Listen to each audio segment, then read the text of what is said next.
أعوذ بالله من الشيطان الرجيم بسم الله الرحمن الرحيم ربنا لا تزغ قلوبنا بعد إذ هديتنا وهب لنا من لدنك رحمة إنك أنت الوهاب صدق الله العلي العظيم সুপ্রিয় দর্শক শ্রোতা বন্ধুরা, দেশে প্রবাসে পৃথিবীর বিভিন্ন প্রান্ত থেকে ইউটিউবের মাধ্যমে যারা আমাদের আজকের আলোচনা শুনছেন তাদের প্রত্যেককে ইসলামিক সম্ভাষণ রীতিতে স্বাগত জানাচ্ছি।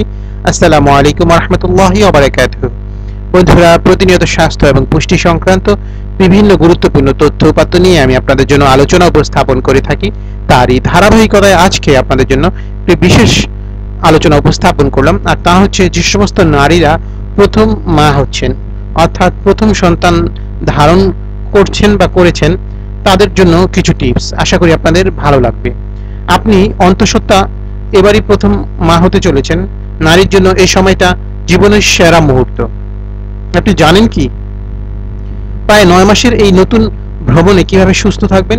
5টি বিষয় মেনে চললে নিজে যেমন সুস্থ থাকবেন ঠিক তেমনি পেতে পারেন সুস্থ সবল ও সুন্দর শিশু। তবে সবার আগে প্রয়োজন নিজেকে গুছিয়ে নেওয়া।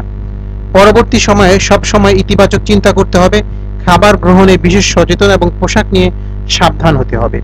চিকিৎসকের পরামর্শ ছাড়াও নিচের বিষয়গুলো মেনে চলতে হবে নিজেকেই। যেমন সুস্থ থাকতে পারবেন তাহলে ঠিক তেমনি অনাগত সন্তানও আপনার এই সচেতনতার কারণে নিরাপদ থাকবে। নিজের ওপর কোনো সময় অতিরিক্ত চাপ নেওয়া যাবে না। জি, এটাই হচ্ছে প্রথম শর্ত।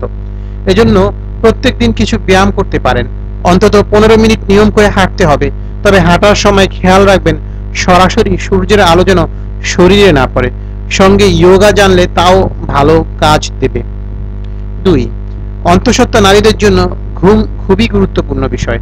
পর্যাপ্ত ঘুম না হলে শিশুর বৃদ্ধিতে বিঘ্ন ঘটতে পারে।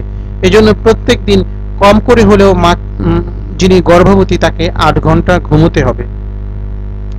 আঁটো-সাঁটো পোশাক এড়িয়ে চলতে হবে, যতটা সম্ভব আরামদায়ক পোশাক পরতে হবে। আর এটি হচ্ছে 3 নম্বর শর্ত। হাই হিলের মতো বিষয় এড়িয়ে চলতে হবে। হাত পায়ের যত্ন নিতে হবে, সব সময় পরিচ্ছন্ন পোশাক পরতে হবে। যেসব পোশাকে নিজের ভেতর অবসাদ অস্বস্তি তৈরি করে সে ধরনের পোশাক এড়িয়ে চলতে হবে। আর 4 নম্বর বিষয় হচ্ছে আপনি যদি গর্ভবতী সময়ে ভ্রমণ করতে বাধ্য হন তাহলে বাড়তি সতর্কতা জরুরি। গাড়িতে বেড়ালে নিরাপত্তা বন্ধনী ব্যবহার করুন। মোটরসাইকেল কিংবা 2 হুইলার হলে মাথায় হেলমেট নিতে ভুলবেন না। আর সবসময় ইঞ্জিনের নিকটবর্তী আসনে বসা থেকে বিরত থাকবেন। 5, গর্ভবতী সময়ে এক এক নারীর ক্ষেত্রে এক এক ধরনের সমস্যা সামনে আসে। এজন্য তাকে খুবই সতর্ক থাকতে হয়। তাই কখনো নিজের ডাক্তারি নিজে করবেন না। চিকিৎসকের পরামর্শ ছাড়া কোনো ধরনের ওষুধ সেবন করবেন না। নিজের ভেতর যে কোনো ধরনের অস্বস্তি এলে দ্রুত চিকিৎসকের পরামর্শ নেবেন। আর এই নিয়ম কানুনগুলো যদি আপনি ঠিকঠাক মতো ফলো করেন, আশা করি ইনশাল্লাহ আপনি যেমন সুস্থ থাকবেন আপনার সন্তানও সুস্থভাবে বেড়ে উঠবে। তো বন্ধুরা, যারা নতুন গর্ভবতী হয়েছেন কিংবা সন্তান নেওয়ার কথা ভাবছেন, আশা করি আজকের আলোচনাটি আপনাদের ভালো লাগবে। যদি ভালো লাগে শেয়ার করে দিবেন যাতে অন্যরাও শুনে উপকৃত হয়। আমাদেরকে আপনাদের মতামত জানাবেন। চ্যানেলটি সাবস্ক্রাইব করবেন এই ধরনের আরো গুরুত্বপূর্ণ তথ্য নিয়মিত পাওয়ার জন্য। আর আমাদেরকে লাইক দিয়ে উৎসাহিত করবেন। আজ এ পর্যন্তই। ভালো থাকুন। আল্লাহ হাফেজ। আসসালামু আলাইকুম।